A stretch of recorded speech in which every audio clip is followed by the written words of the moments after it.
This video covers one of my favorite rehab exercises for scapular stability.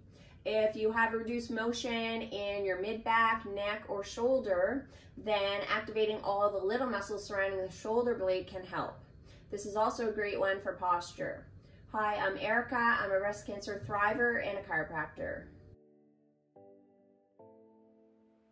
In terms of equipment, you'll need some floor space with a yoga mat, or you can lie on a rug.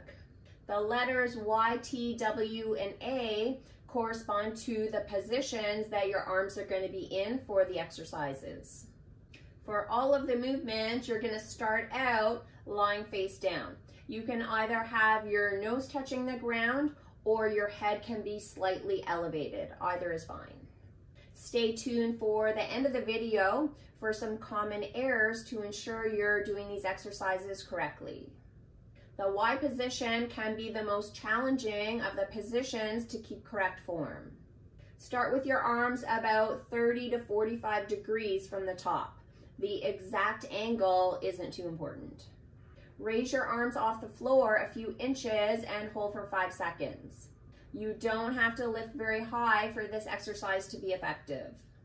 Keeping your thumbs pointing up can be helpful for your shoulders. The rotation that happens in the shoulder by pointing your thumbs up creates a bit more space for the arm to move in the shoulder joint.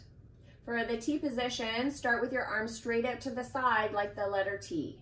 Raise your arms up off the floor a few inches and hold for 5 seconds. Again, the goal isn't to see how high you can lift your arms off the floor. It's to target and activate muscles in between your shoulder blades that move your arms into that position.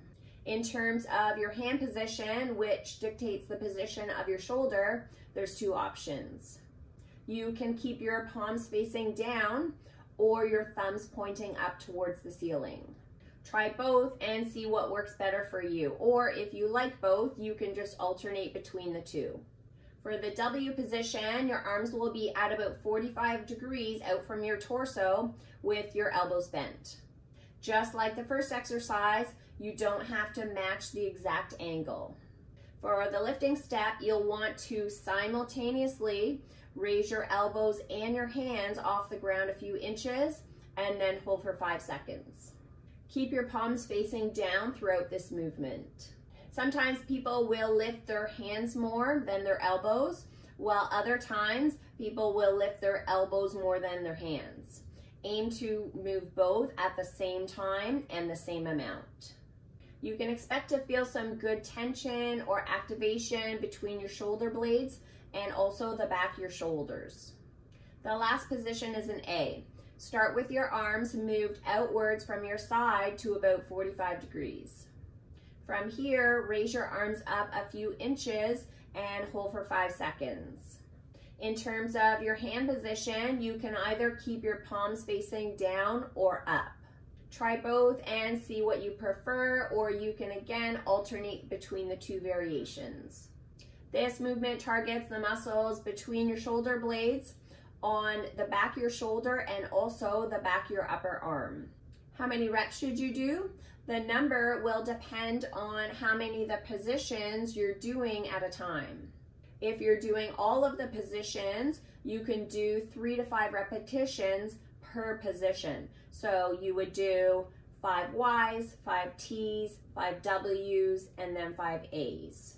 There is an option to pick 2 of the positions, say Y and T, focus on these one day, and then the next day you could do W and A. If you choose to break up the positions like this, you would do about 8 to 10 repetitions per position. Smash that like button if you're finding value in this video, and if you're new here, consider subscribing. There are a few things to avoid to ensure you're doing these movements correctly. The first error is keeping your core too loose.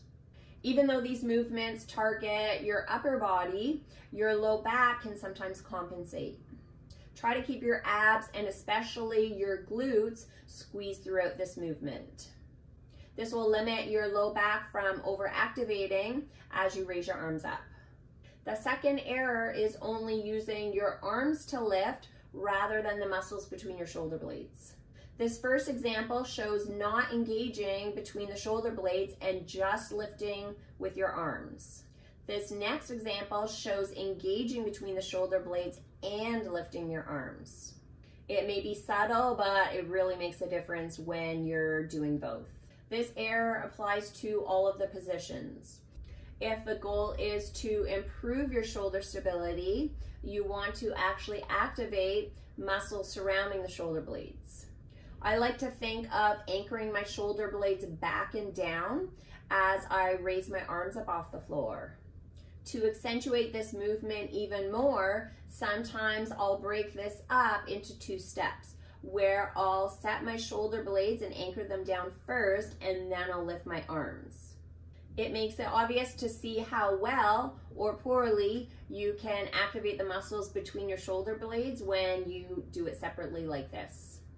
The third error is raising your shoulder blades up too high, where you're overactivating your upper trap muscles. This is more common with the variations where your arms are up higher, especially the Y position. Think about squeezing between your lower shoulder blades, and this will help to draw your shoulders down further away from your ears. If you want to take a deeper dive on exercises to target the mid, back, and shoulder, then try out this band routine in the next video. Stay active and see you there.